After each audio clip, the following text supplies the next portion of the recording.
Cuando hablamos de agilidad, no solamente hablamos de métodos, aunque muchos y muchas organizaciones piensan que es así. En realidad hablamos de muchas más cosas.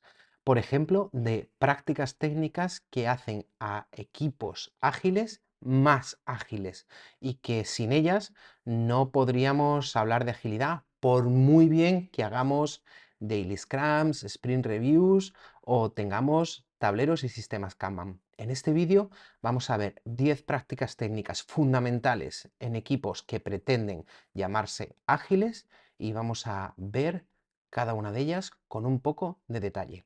Así que quédate, que comenzamos. Hola, soy Jero y te doy un día más la bienvenida a mi canal. Como siempre te digo, si te gustan estos vídeos, lo mejor que puedes hacer es suscribirte, darle a la campanita, dejarme un like y un comentario, porque me permiten saber, bueno, pues cuáles son tus intereses y qué quieres ver a continuación. Hoy vamos a hablar de prácticas técnicas en equipos ágiles, prácticas técnicas que para mí son fundamentales, no son opcionales, son fundamentales, especialmente si trabajáis en equipos de software. Y sé que muchos de vosotros, la gran mayoría, hacéis Scrum en equipos de software. Así que sin más dilación, vamos a empezar por la primera. La primera práctica técnica es la refactorización. Muchos desarrolladores de software pensamos que nuestro trabajo termina cuando las cosas funcionan. Y cuando digo funcionan es funcionalmente. Bueno, pues no es así. Ahí es cuando nuestro trabajo comienza. Una vez que hemos conseguido que algo funcione, entonces tenemos que volver a mirar a lo que hemos hecho y refactorizar. ¿Y qué es refactorizar? Pues simplificar, hacer más entendible y sobre todo reducir la complejidad del código para que cuando tengamos que mantenerlo en el futuro sea mucho más sencillo. No sé si os ha pasado, pero a mí me ha pasado múltiples veces en mi vida que he mirado algo que había hecho en el pasado y he dicho: "Ah, no entiendo absolutamente nada de lo que he hecho, no entiendo cómo funciona". Nuestra experiencia como desarrolladores de software pasamos mucho tiempo mirando a código que han hecho otros y, por supuesto, en algún momento agradeceríamos que se hubieran esforzado en explicar mejor el código que han hecho, en documentarlo mejor y, sobre todo, en que sea más entendible. Aquí hay tres principios que tenemos que tener, o tres grupos de principios que tenemos que tener en cuenta. El primero es DRY, que es Don't Repeat Yourself. Intentar hacer nuestro código de forma que las cosas, las funciones, los métodos hagan una sola cosa y reutilizar el código todo lo posible. En segundo lugar, el principio de KISS, que es Keep it simple, stupid. ¿Qué quiere decir este principio? Que intentemos mantener las cosas lo más sencillas posibles, que cuando hagamos un método no haga 7 cosas a la vez de manera súper complicada. Si tenemos que separarlo en 6 métodos distintos, no pasa, o en 6 funciones distintas, no pasa absolutamente nada. Aunque parezca que estamos duplicando trabajo, en realidad lo que estamos es facilitándonos el trabajo para el futuro, porque no sabemos cuál de esos métodos o funciones vamos a utilizar en el futuro más adelante de manera independiente a lo que estamos haciendo ahora mismo. Esto se entiende mejor cuando miramos en los principios SOLID, que son una serie de principios que nos permiten mirar al código y simplificarlo y hacer que sea más entendible y más orientado a objetos, de los cuales hablaré en un próximo vídeo. La segunda práctica, una vez que estamos mirando a un código que funciona y que además hemos refactorizado, sería el Trunk-Based Development. Esto es una práctica de control de versiones. En el pasado, hace no tantos años, no teníamos las ventajas que tienen los controles de versión, los sistemas de control de versión más modernos. Y esto lo que provocaba era que nosotros trabajábamos en algo, abríamos una rama, trabajábamos durante un tiempo en esa rama y cuando volvíamos a introducir esa rama, a mergearla, a juntarla con todo el código que ya estaba funcionando, nos encontrábamos con que eso no se parecía a lo que nosotros habíamos extraído.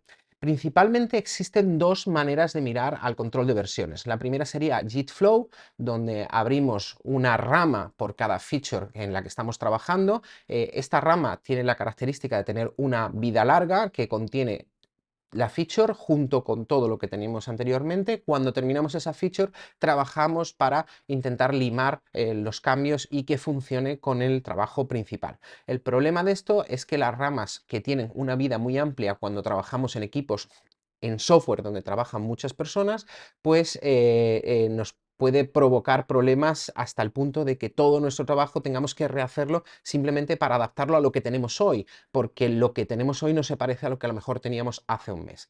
La alternativa a esto es trabajar en Trunk-Based Development. Realmente solo existe una rama principal, una rama main, a diferencia de master. Esto es una diferencia que se adoptó, o un cambio de nomenclatura que se adoptó pues el año pasado, yo creo que en el año 2021 o en el 2020, para intentar quitar el nombre de máster de maestro y esclavo, y ahora se habla de ramas main, ramas principales. Pues tenemos una sola rama main y lo que hacemos es pequeños cambios que siempre estamos introduciendo y estamos mergeando con esa rama main. Esto, el beneficio que tiene es que esa rama main siempre está lista para ser desplegada y no tiene problemas aparentes. De esa manera evitamos tener distintas versiones, tantas como posibles ramas, como posibles features estemos trabajando en paralelo, que puede ser que colisionen en el futuro y nos ahorra mucho trabajo. Efectivamente, es más trabajo ahora que tenemos que estar mergeando y resolviendo dependencias, resolviendo problemas, resolviendo cambios ahora mismo, pero al futuro nos ahorra muchísimos problemas. Si habéis trabajado en proyectos grandes de software en el pasado, sabéis de lo que os estoy hablando y sabéis cuánto os puede ahorrar el Trunk-Based Development. La siguiente práctica es la de introducir métricas de calidad de código. Hay programas como SonarQube, que ahora es SonarCloud, creo que sigue existiendo la versión SonarQube como software libre, pero SonarCloud te permite analizar las métricas de calidad de código. ¿Y qué métricas te permite analizar? Pues, por ejemplo, cuánto de tu código está cubierto por test, pero también te permite analizar la complejidad N de tus métodos. ¿Qué es la complejidad N? Cuántas veces tengo que circunnavegar tu código, cuántos if, else tenemos, cuántos bucles tenemos que nos pueden provocar que nuestro código sea difícil de entender o difícil de ejecutar o caro de ejecutar.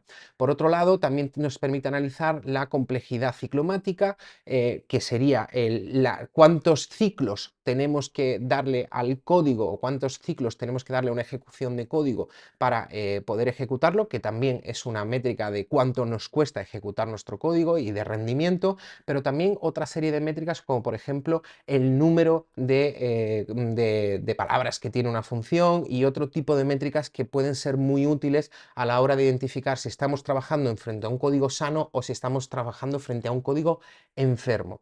Por tanto, el uso de Sonar Cloud y otras herramientas de métricas de calidad de código nos puede arrojar una idea de cómo va a evolucionar nuestro código en el futuro. La siguiente práctica sería el uso de test unitarios.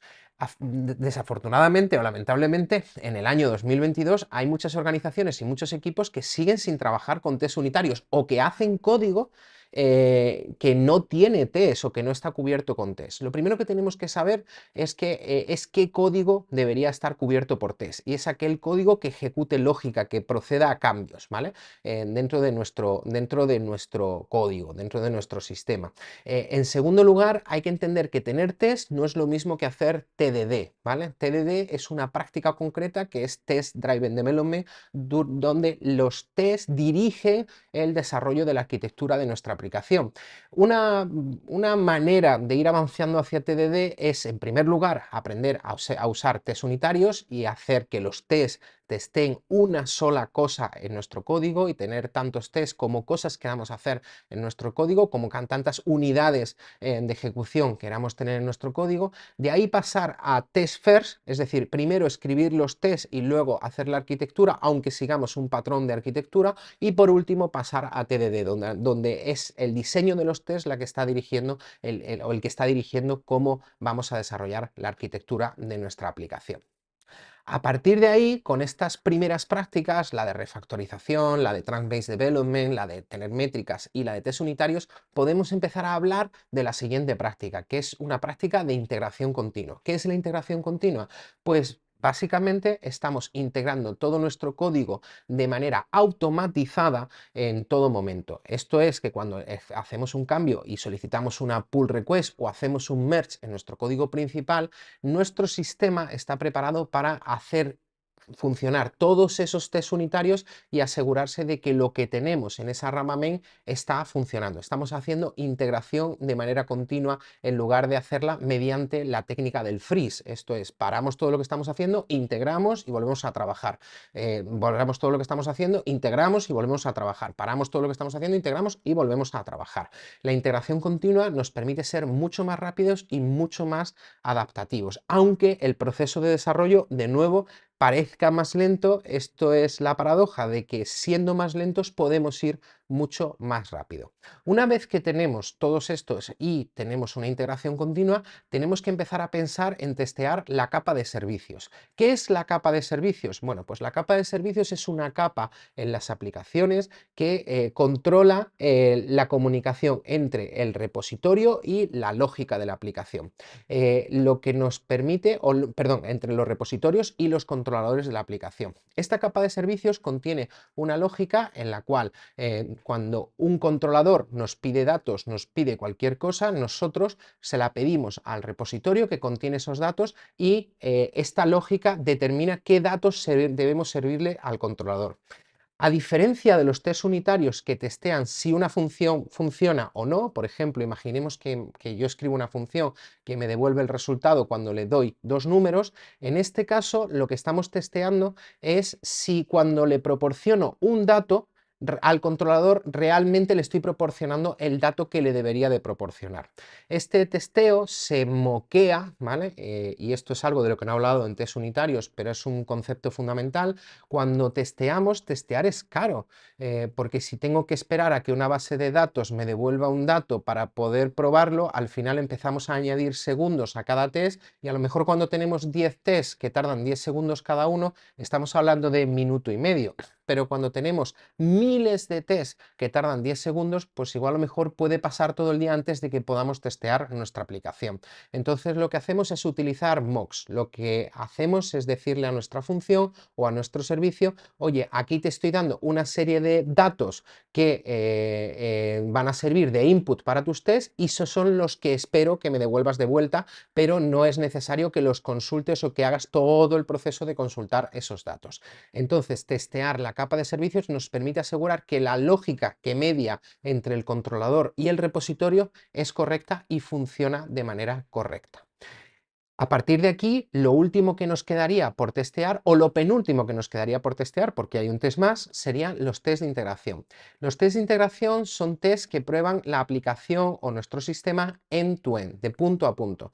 Esto es, hemos desarrollado una feature que hace cualquier cosa y lo que nos permite es automatizadamente que un sistema pruebe que realmente esa feature se ejecuta. Y en este caso sí trabajamos con datos reales o con datos semirreales.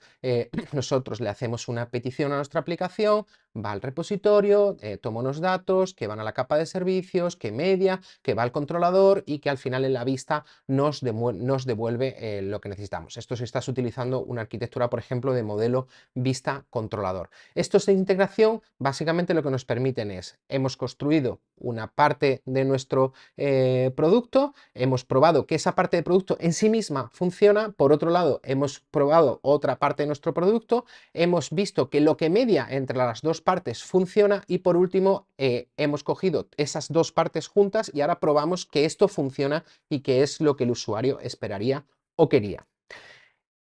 Antes decía que esta es la penúltima. ¿Y cuál es la última capa de testing que deberíamos de aplicar como práctica técnica dentro de un equipo ágil? Pues serían los test de regresión. Ya sabemos que lo nuevo funciona, bueno, pues ahora vamos a lo nuevo junto a lo antiguo, vamos a probarlo todo junto, ¿vale? Y de nuevo, esto es un proceso que se hace de manera automatizada. Cuando hablamos de aplicaciones muy grandes que tienen muchos cientos o miles de test, este es un proceso muy lento. Entonces, normalmente se trabaja mediante sistemas de nightly builds. Esto es, todas las noches un sistema se dedica a construir nuestra aplicación, a hacer que todos los tests unitarios, de servicio, de integración, funcionan y por último lo prueba todo junto con los test de regresión. Por ejemplo, cuando resolvemos un bug, cuando resolvemos una incidencia, deberíamos de añadir un test de regresión que asegure que esa incidencia no vuelve a suceder en el futuro. Cuando nuestra aplicación va creciendo en tamaño, es muy difícil controlar mentalmente que todo funciona y es muy difícil probarlo todo. De esta manera, lo que estamos construyendo es un andamiaje y un robot, ¿vale? Algo automatizado que se encarga de probar que todo funciona correctamente y nos permite seguir avanzando en el futuro sin necesidad de tener que preocuparnos porque salgan cosas del pasado, que siempre van a salir, pero si añadimos más partes de ese andamiaje como un test de regresión, nos aseguraremos que en el futuro no nos vuelven a salir y podremos centrarnos en otras cosas en el futuro. Una vez que hemos llegado a esta segunda parte, podemos empezar a hablar de Continuous Deployment. Para mí, las primeras prácticas, refactorización, Trunk-Based Development, métricas de código y test unitarios nos permiten hacer integración continua. Y cuando añadimos test de la capa de servicios y test de integración, entonces podemos empezar a hablar de Continuous Deployment. ¿Y qué es Continuous Deployment? Pues básicamente es el estar poniendo en manos de tu usuario final cada vez que haces un cambio en el código, estar poniéndolo en manos de tu usuario final. Esto no significa que los usuarios finales tengan acceso a todo, y ahora veremos la última práctica de este vídeo que nos permitirá controlar esto. Esto lo que significa es que nos estamos asegurando de que todo está funcionando de manera correcta.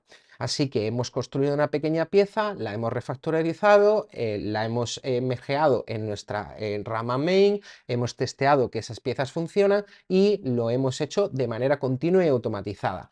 Lo siguiente que hemos hecho es ver que los servicios que conectan las distintas piezas funcionan entre sí, hemos integrado y hemos visto que dos piezas nuevas funcionan correctamente para ofrecer un nuevo servicio y hemos probado que todo conjuntamente funciona como tiene que funcionar y lo hemos puesto por último en manos del usuario. ¿Y cuál sería la última práctica que quiero tratar en este vídeo? Pues sería la de utilizar feature flags. Como he dicho, poner en manos del usuario no significa que el usuario tenga disposición de usar las cosas. Igual por intereses de nuestro producto, de nuestra compañía, no queremos hacer que nuestro usuario tenga acceso a todo en todo momento. Imaginaros que básicamente tendríamos que estar anunciando que desplegamos conforme desplegamos. Lo que hacemos es desplegar a nuestros usuarios y activar feature flags. ¿Qué son feature flags? Pues son pequeños pulsadores o pequeños switch en nuestro código que nos permiten activar o desactivar features de forma que nuestro usuario pueda verlos o no pueda verlos. A día de hoy, todas las grandes soluciones, Azure, AWS, Google, ofrecen la posibilidad de añadir feature flags al código. Esto es básicamente desactivar que el usuario pueda utilizar determinadas features. Por ejemplo, si estamos trabajando en una feature con Trunk-Based Development y no está terminada, no queremos darle la capacidad al usuario que pueda estar medrando